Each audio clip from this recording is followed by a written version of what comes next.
Olá, tudo bem? Começa agora uma série inédita de estudos das profecias da Bíblia. Esta é a série O Grande Conflito e o tema de hoje é o livro que revela tudo. Aqui nas minhas mãos eu tenho a palavra de Deus, a Bíblia Sagrada.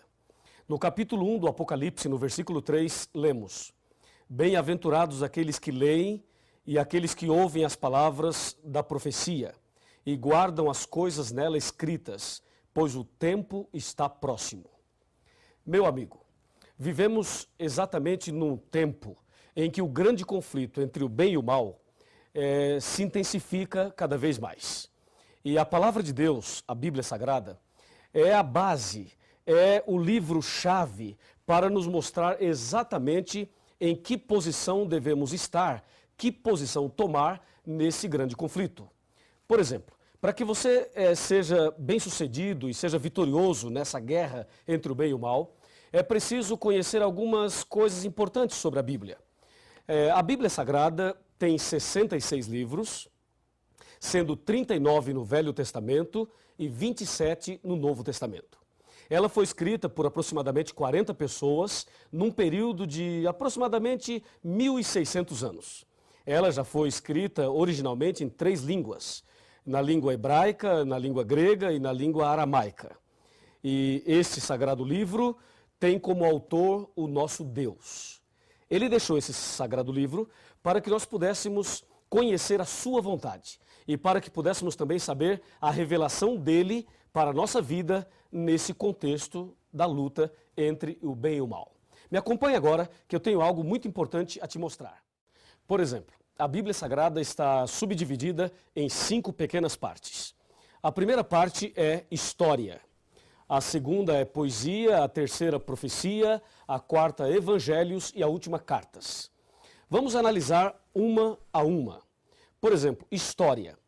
Os livros históricos da Bíblia começam em Gênesis e vai até o livro de Esther, incluindo o livro de Atos dos Apóstolos, que se encontra no Novo Testamento. A parte histórica da Bíblia, aproximadamente 90% do que está escrito lá se entende como se lê.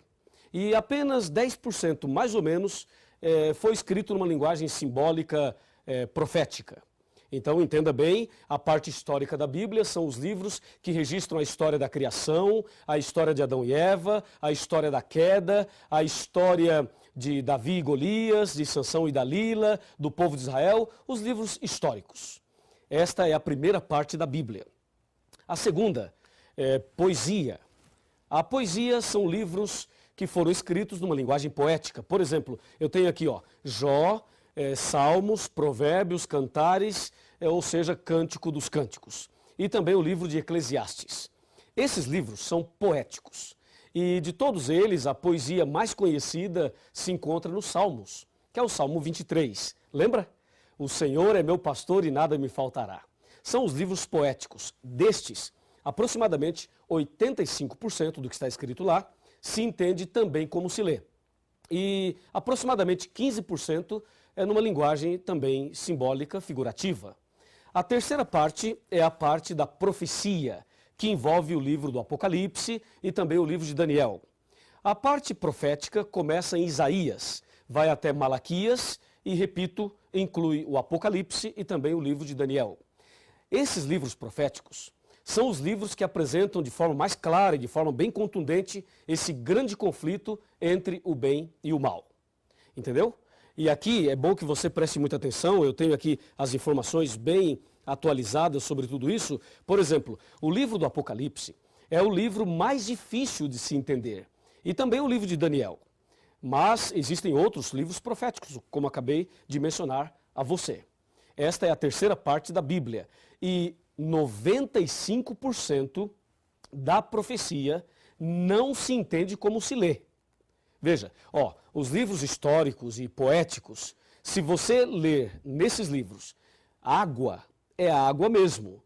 Se você ler mulher, é mulher mesmo. Vento também é isso mesmo. Ou seja, se entende como se lê. Mas na profecia não se entende como se lê. Água significa outra coisa, mulher significa também uma outra coisa, e assim sucessivamente. A quarta parte da Bíblia é a parte dos evangelhos. Os evangelhos são 4, Mateus, Marcos, Lucas e João. Esses livros narram a vida de Jesus desde o seu nascimento, também o seu sacrifício, a sua morte e a sua ressurreição, e falam ainda da volta de Jesus. No caso dos evangelhos, 85% deles se entende como se lê. E aproximadamente 15% é o que a Bíblia apresenta como parábolas, são as parábolas. E a última parte, as cartas, ou epístolas, que começam em Romanos e vai até Judas. Lembrando que esse Judas não é o Iscariotes, é o outro Judas. Assim, nós temos as 5 partes da Bíblia. Pensa comigo e me acompanhe no raciocínio agora. Esse raciocínio das 5 partes da Bíblia, eu penso que é a mais importante para que você entenda exatamente o que é e como entender a Bíblia Sagrada. Voltemos o nosso pensamento um pouquinho para a parte histórica. A parte histórica da Bíblia, os primeiros livros especialmente. Esses livros são fundamentais.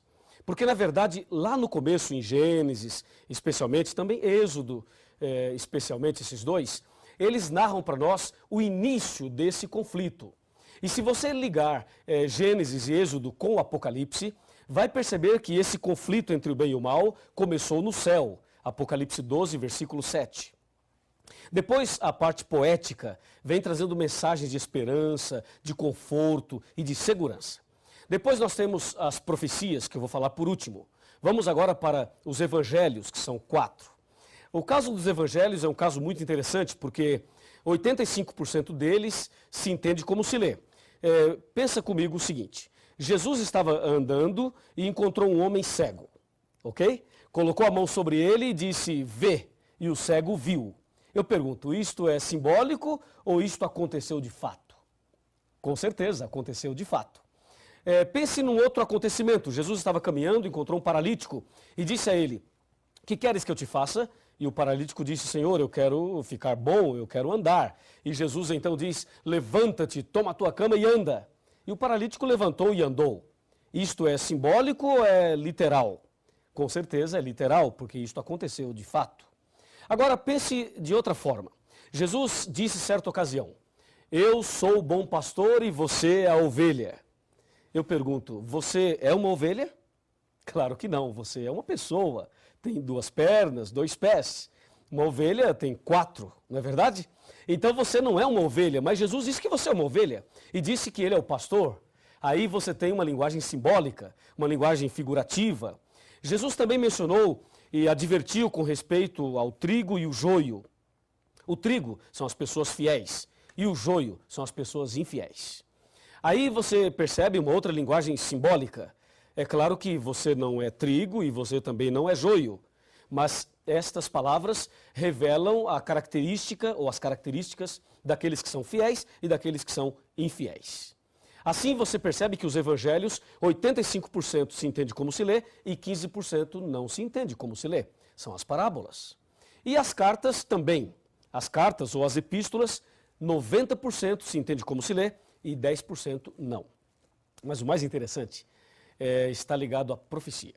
As profecias da Bíblia, elas foram escritas numa linguagem simbólica, especialmente o Apocalipse, o livro de Daniel. São carregados de simbolismos. E isto é algo que preocupa muita gente.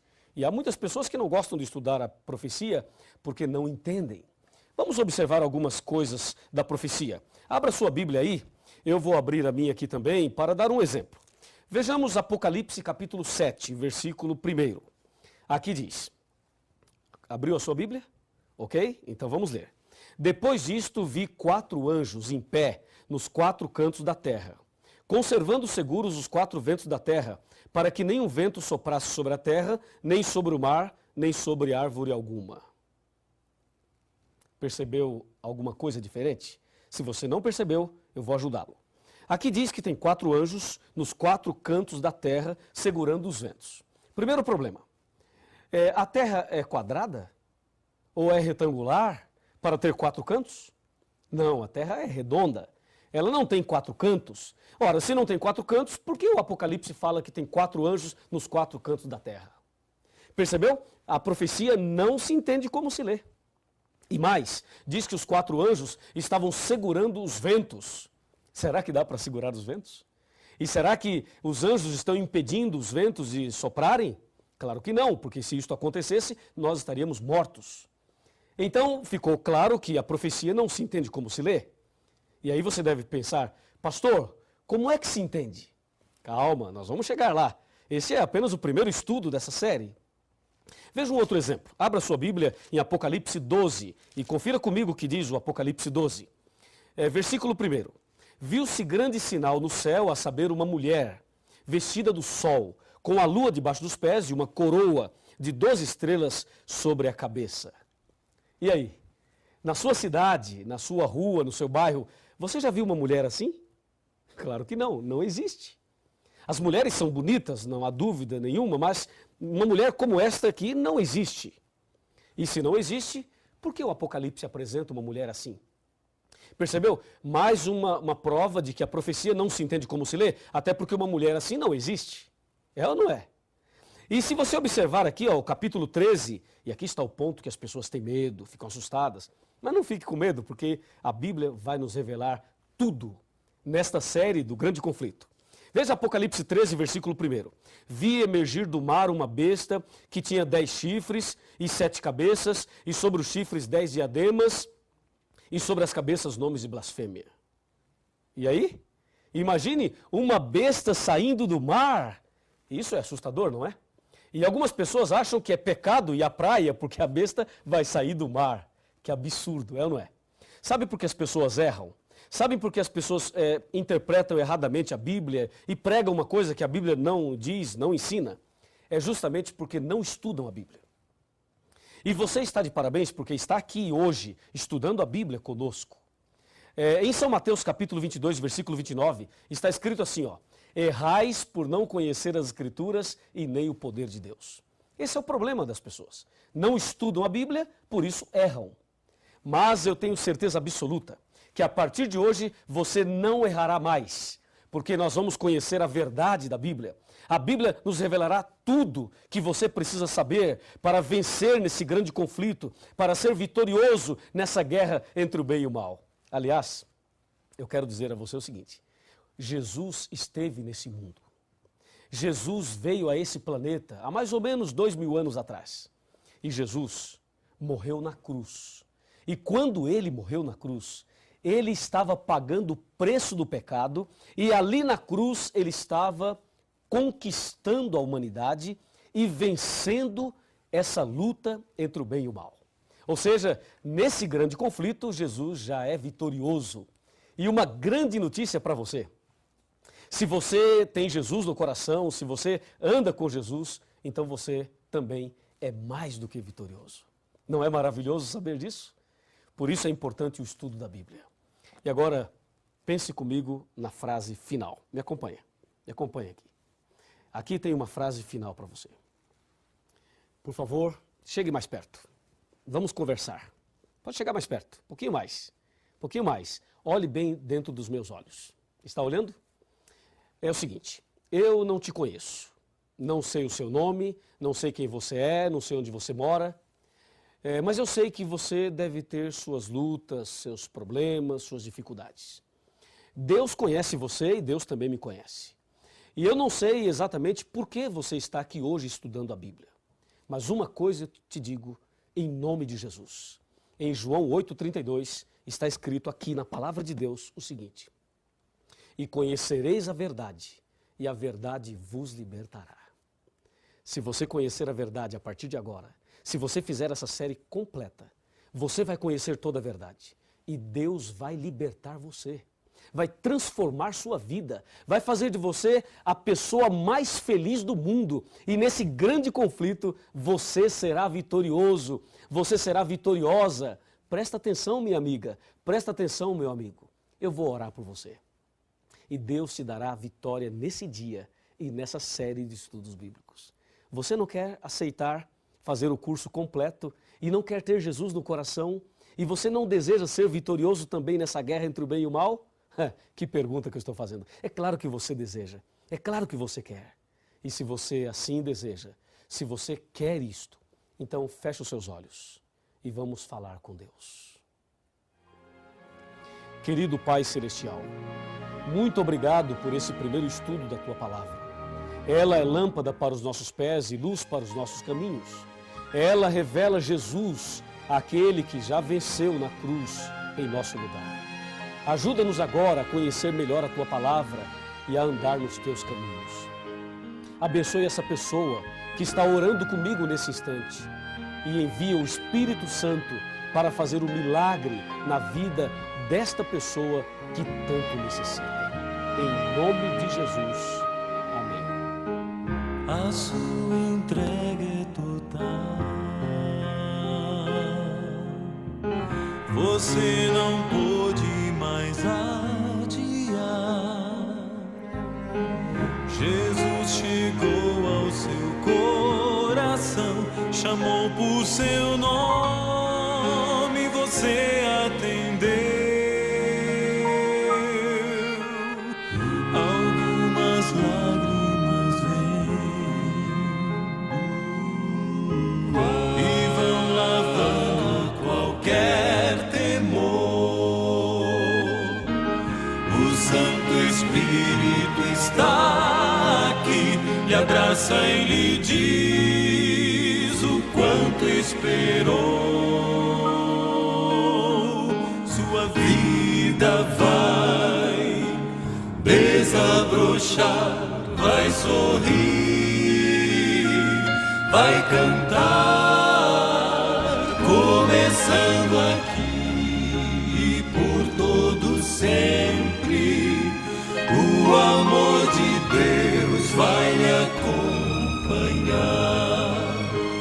Ele prometeu, jamais vai deixá-lo. Você não estará sozinho a vagar. Deus vai lhe amparar.